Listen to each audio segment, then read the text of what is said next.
Hey, I'm Clay. Supply and demand. If you can understand this topic, it is the foundation for so much in the world. Let me explain.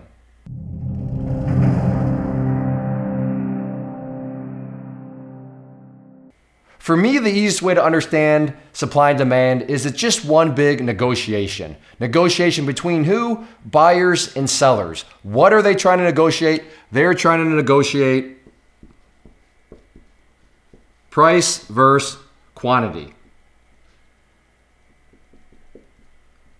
So I want you to focus on these dynamics, especially the negotiate, because that's what supply and demand is. It's just one massive negotiation. So as we go to my desktop here and I walk you through some scenarios, just keep that in mind. One big negotiation. There are definitely external forces and such and events that will influence the negotiation, but that's what it is. So let's go to my desktop. Let's focus on that word negotiation and the relationship of how it works between buyers and sellers by going through a few scenarios here. And the first scenario is just starting negotiation from the buyer's perspective. And what are they going to be negotiating over? Well, they're going to negotiate over apples. Again, they being buyers and sellers. So here we have Farmer Fred, and he is the apple seller. He is the person that is supplying the apples to the market.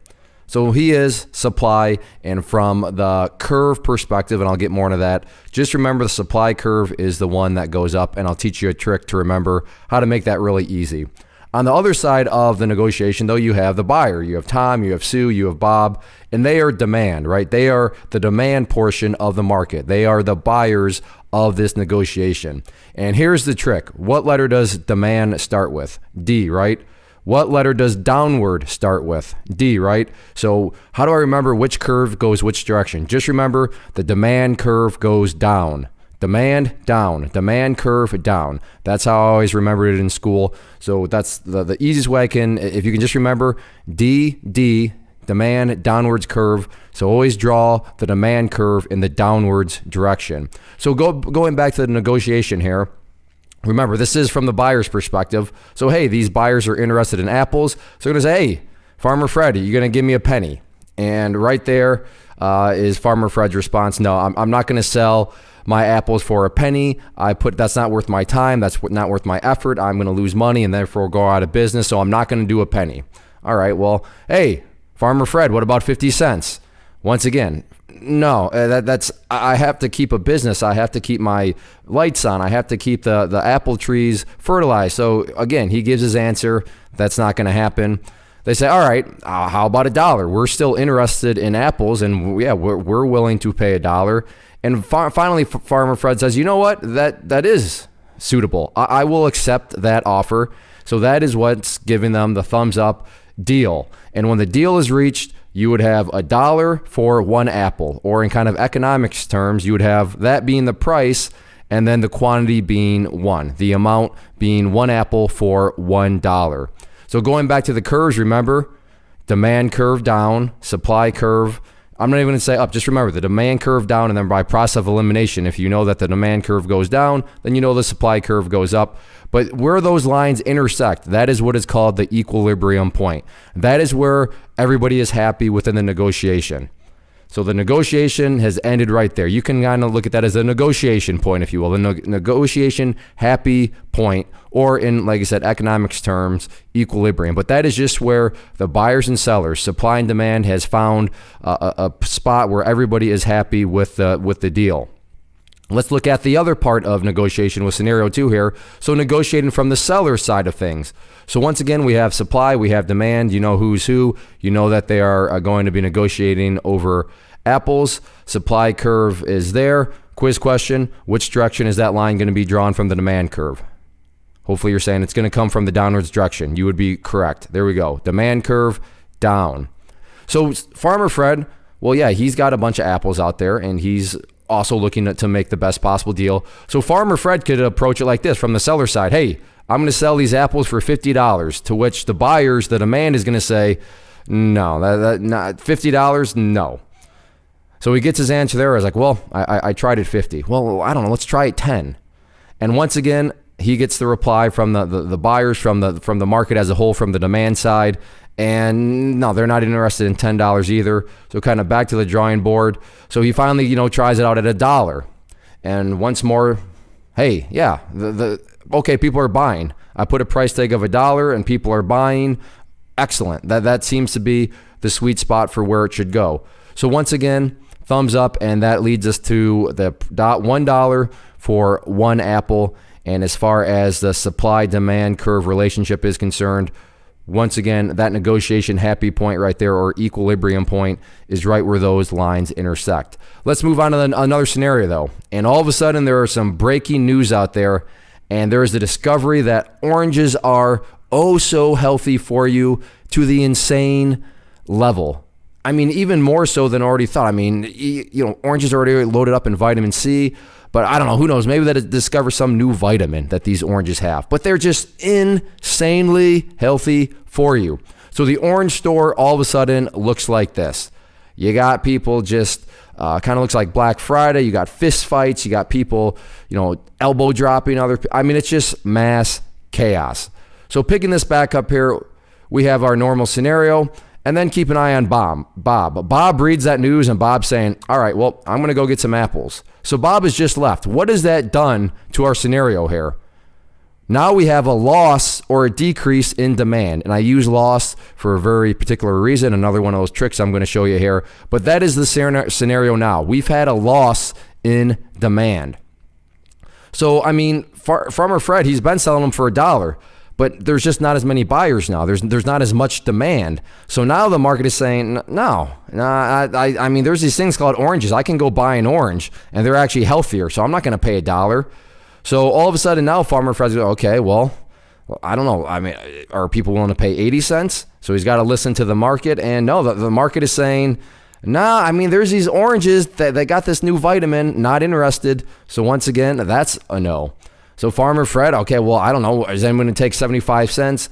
And all of a sudden, people start buying, and he figures out that, okay, well, it's looking like the price point that are making people willing to buy and choose apples over oranges still is going to be down at 75 cents. So that is, what's, kind of the winning price in this situation as he gets the thumbs up. So now as far as the price and quantity relationship, it's 75 cents for one apple.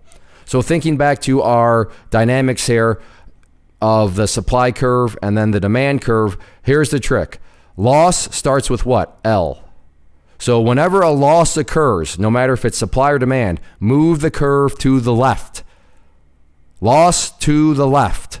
Loss to the left. So in this situation, what was a loss of? Demand. So we have to move the demand curve. In what direction? To the left. Now you also will have to move it kind of down to make this happen, but just focus on to the left. We got to move it to the left because there was a loss of demand. I realize I'm emphasizing that, but if you can just realize that demand curve is down and loss to the left, then you can figure out any scenario, any quiz question, any test question that is thrown to you about, well, how is this going to affect anything else? Just remember these, then by process of elimination, you can figure everything else out. So when you draw that new demand curve, all that is telling us is that we now have that new demand curve right there denoted by DL for a loss of demand. And that is just shifting everything to the downwards direction. More particularly, you have less demand, therefore you're going to have lower prices for that same exact quantity of one. So that is what that is representing. And once more, that's still the equilibrium point. It's just a new equilibrium point because the whole negotiation has shifted, and it's shifted in the sense of, well, there's just simply less demand out there. There's less buyers out there. Scenario number 4. So again, we have supply, we have demand, and we have Farmer Dorothy. And can you guess what Farmer Dorothy is maybe in the business of? Yes, she grows oranges. And that is the normal market right there. And you have the demand. We have a whole different market because, right, this is now the orange market we're talking about. We have Trip, Joy, Fay. And the original price that everybody was indeed happy with was at the $1 mark. So the $1 mark, thumbs up, everybody is happy with that. However, remember back from the other scenario, who left? Bob. Where did he leave to go to? Well, he left to come to the orange market because, like a lot of other people, hey, oranges are really healthy for you. So now what has occurred here? Well, we've had a gain and an increase in demand. So demand has increased. Demand has, risen in its proportion because you have, the market is getting bigger. Bob has joined Trip, Joy, and Fay, and that is going to now change this whole negotiating dynamic because Dorothy is going to say, hey, there's a lot more people out there. I mean, I'm in this to make money. I can barely keep up.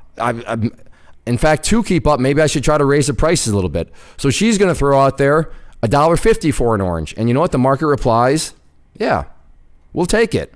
Thumbs up. Well, if the market's going to take $1.50, then I'm not going to sell them for $1 anymore. But hey, let's see what happens. Will the market buy them for $2? And the market replies back, no.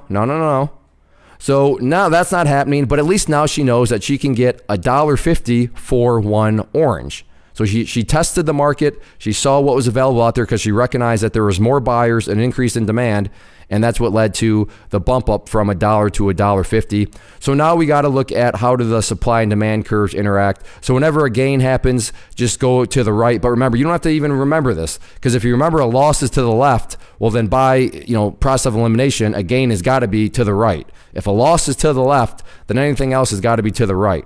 So because we're having a gain here, it's got to go to the right. So the demand has increased. We got to shift that to the right. So that is where our new demand curve is going to be. And that is just the demand curve based on a gain. And that would be our new equilibrium point where prices have now gone up. Increase in demand, but if supply is the exact same, well, then prices are going to go up because, well, there's just simply more buyers available now. And when there's more buyers, why wouldn't prices go up? I mean, if people are in for-profit businesses and you have a bunch more people that want your product, well, then just, that's just good business. That's just how the markets work. You're going to have prices go up. Now, scenario 5 comes into play here. And, the orange market, people read the news, people listen to the news, people watch the news. So, hey, wow, the prices are going up in the orange market. I hear Farmer Dorothy's now getting a $1.50 per orange. Wow, let's get involved. So, yeah, there's going to be people that come into the market. They're going to start growing their apple trees. So what does that do? Well, that takes the apples up to that amount. Or in other words, there's now a gain and increase in supply. So now there's more sellers out there. Keep in mind, look over on the demand side. Nothing has changed with the buyers. Nothing has changed with demand. But from the supply side, from the amount of sellers, you have more oranges available. So this would be a situation where you have, when more sellers, you have more supply. So these people are going to say, all right, well, I know Farmer Dorothy is asking for $1.50, but I'd be happy with $1.25. I can still turn a profit. I can still keep the lights on. I can still pay my employees. I can still. So let's just see. If they're willing to pay $1.20 or $1.50, common sense would say that buyers would be willing to pay $1.25. Yeah. So are people still going to pay $1.50? No. Why would they pay $1.50 when a price of a new price exists? The new price being, are they going to pay a lower price of $1.25? Of course they are.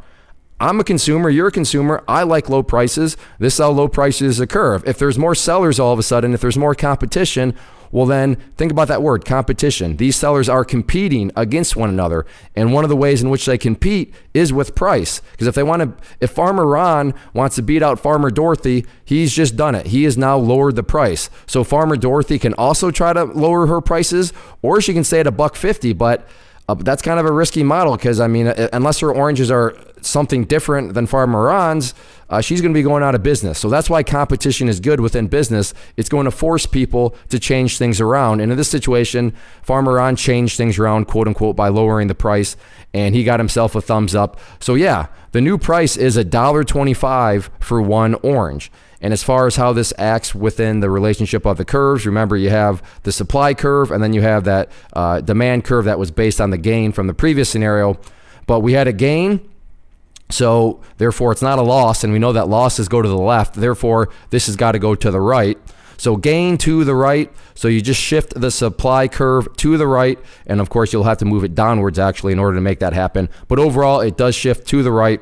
And you're going to see the new supply curve is right there, SG for gain. And right there is the new equilibrium point, the new negotiation point. And when you think about how did it arrive, it all arrived because of competition and you having multiple sellers out there to drive the prices back down. And then this final scenario. So we have all of this as we've already talked about, but then all of a sudden, or let me take a step back. Everybody is all happy with paying a price of $1.25 as we've established, but then this happens. A total grub, slug, whatever you want to call those attack, just all of a sudden, everybody just out of nowhere. And right there, Farmer Tim are saying, well, I gotta get out of it. I mean, I'm not quite out of business, but I don't have any oranges. I got to go back to the drawing board right now. This whole Grub Attack has wiped me out. So when that occurs, you're going to have a situation there. Or in other words, you're going to have a loss in supply. You're going to have a loss of sellers. There's not going to be as many sellers. There's not going to be as much quantity. So there's a loss. There's a decrease in supply. So this is going to prompt Farmer Dorothy to kind of step back forward again and say, all right, because I was the original orange farmer, I had the infrastructure in place. I had, the bigger orchards. So yeah, I'm getting attacked a little bit here too, but I'm weathering the storm, or I'm weathering, the Grub Attack. And I should note that here, this has nothing to do with morals. This is just an example. Whether or not you think this is wise is besides the point. I'm just trying to convey the fact of what happens when there is a loss in supply or a decrease in supply. But yet remember, look over on demand. Nothing has changed on the demand side. So all else remains the same as far as the buyers in demand, but we've had a loss in supply.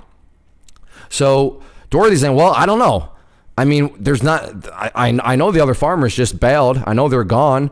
I don't have as many oranges anymore because I'm kind of struggling a little bit. But I mean, the demand, oranges, people still want oranges. So I don't know, let's try $1.50 again.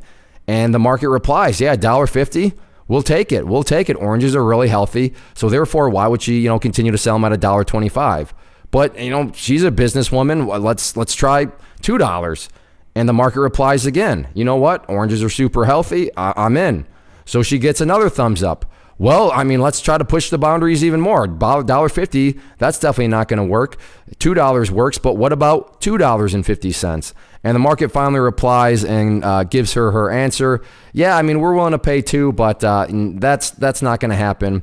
So the price ultimately becomes $2 for one orange. Looking at the dynamic down there between supply and demand, loss to the left. There we are. There's been a loss in supply. So which way do we move the supply curve? To the left. Loss to the left.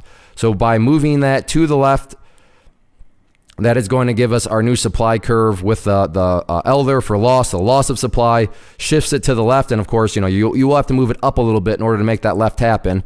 But that's the overall direction you want to take it. And that would give us the new equilibrium point where now prices are higher because there is just less supply. There are less sellers, but the demand is the same. So if demand remains the same, but you have less of something, you have a loss in supply, then that is going to push prices back upwards. So those are the various scenarios of how the negotiations can kind of be, impacted by certain dynamics from both the buyer and the seller perspective. Supply, or in this case, a loss. Whenever there's a loss, whether that loss be in demand or a loss of supply, take it to the left. So in this situation, let's just say that there's a loss of demand. Well, which way do you move the demand curve? You got to get it over here to the left. Now, again, that will require you to slightly go down, but right there is where your demand of a loss is going to be. And as you see, what is that going to do to the price? Let's change up the color here. So if you have the price right there at remember what is that point called? Quiz question, equilibrium point. So you have, we'll call it price of the original negotiation, but with a loss of demand, curve goes to the left, and that brings about the new equilibrium point right there, which is now telling you what? Well, there's the price of a loss of demand, and you notice that it has gone down in price. So no matter what a quiz or what a test is trying to throw you, such and such happens, which creates a gain in supply. Such and such happens, which creates a loss of supply. Just as long as you remember that loss is to the left, then if there are any gains, well, I already know what left means. So if a gain, by definition, has to be you move the curve to the right. And that'll keep things above board. And like I said, you learn all that, you keep focused on demand down, loss to the left, and you can figure out any quiz question that's going to be thrown at your test question or what have you. But at the core, that is what supply and demand is. It is one big negotiation, and a negotiation between buyers and sellers to determine prices and quantity. If you are out there trading alone currently and maybe are in the market looking for a community to join to assist you in your trading or to just help you, give you another set of eyeballs, then I do have a private trading community where you can trade alongside me and other experienced traders. So what you see popping up on the screen right now is both an information link. So if you click on the inner circle one, that is going to take you to the page where I explain all the details of what exactly come with the community, both the chat room and the newsletter. And then the other image that has popped up is a behind the scenes tour where you can see exactly what is going to be contained within the community. I take you through, like I said, a behind the scenes tour of everything, and that way you'll know precisely what you are getting when you join. So definitely check that stuff out if you are interested and thinking about wanting to join a community, and let me know if you have any questions.